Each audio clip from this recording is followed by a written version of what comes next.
ಥರ ತಿಕ್ ಫಾರೆಸ್ಟ್ ಇದ್ದಂಗಿದೆ.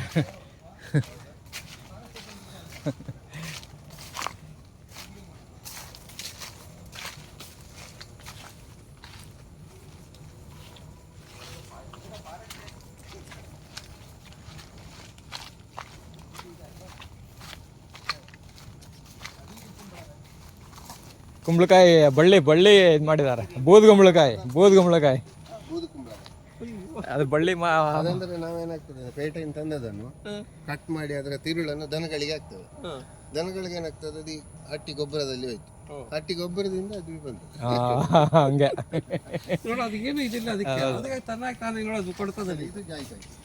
ಇದು ಜಾಯಿಕಾಯಿ. ಇದು ದೊಡ್ಡ ಮರ ಆಗುತ್ತಲ್ಲ, ಇದು ಸಖತ್ ದೊಡ್ಡ ಮರ ಆಗುತ್ತೆ ಆಕ್ಚುಲಿ. ಬಟ್ ಇದ್ರಲ್ಲೂ ಕಾಯಿ ಬಿಟ್ಟಿದೆಲ್ಲ.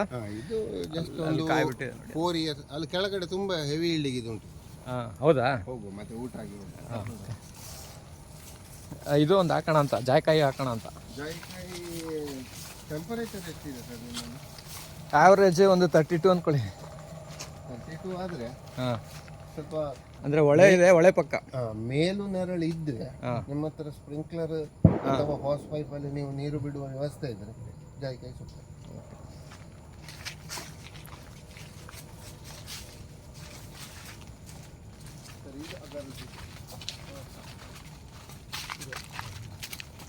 ಇದಕ್ಕೆ ಈಗ ಫಸ್ಟ್ ಟೈಮ್ ಒಮ್ಮೆ ಇನಾಕ್ಯುಲೇಷನ್ ಆಗುತ್ತೆ. ಇಷ್ಟುದ್ದ ಆಗತ್ತಾ ಇದು ಅಗರುಡ್ಡು? ಇದು ಎಷ್ಟು ವರ್ಷ ಆಗಿದೆ ಹಾಕಿ? ಇದೊಂದು 14 years.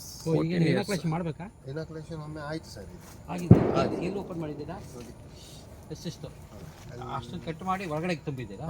ಇಂಜೆಕ್ಷನ್ ಡ್ರಿಲ್ಲರ್ನಲ್ಲಿ ಹೊಟ್ಟೆ ಮಾಡೋದು, ಇಂಜೆಕ್ಟ್ ಮಾಡೋದು, ಕ್ಲೋಸ್ ಮಾಡೋದು, ಹೊಟ್ಟೆ ಮಾಡೋದು, ಇಂಜೆಕ್ಷನ್ ಹಾಕೋದು, ಕ್ಲೋಸ್ ಹೆಂಗೆ ಮಾಡ್ತೀರಾ?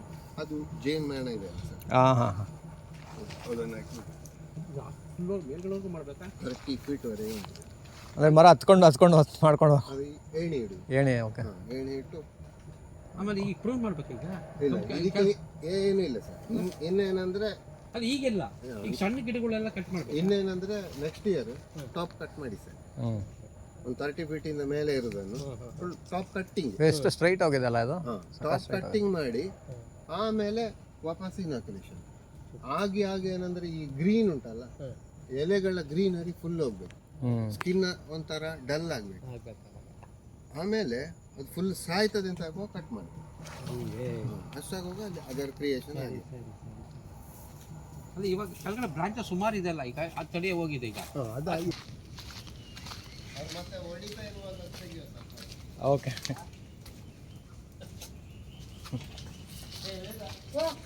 ಅದಕ್ಕಿಂತ ಬಾಲ್ದಿದ್ದು 1,500 ಬಿತ್ತು ಲೆಕ್ಕ ಅಂತ ಮಾಡ್ತಾರೆ. ಜಾಸ್ತಿ ಉಂಟು. ಅದನ್ನು ಪ್ಯಾಕ್ 1 ಗ್ರಾಮ್ ತೊಟ್ಟೆ ಇಡುವ.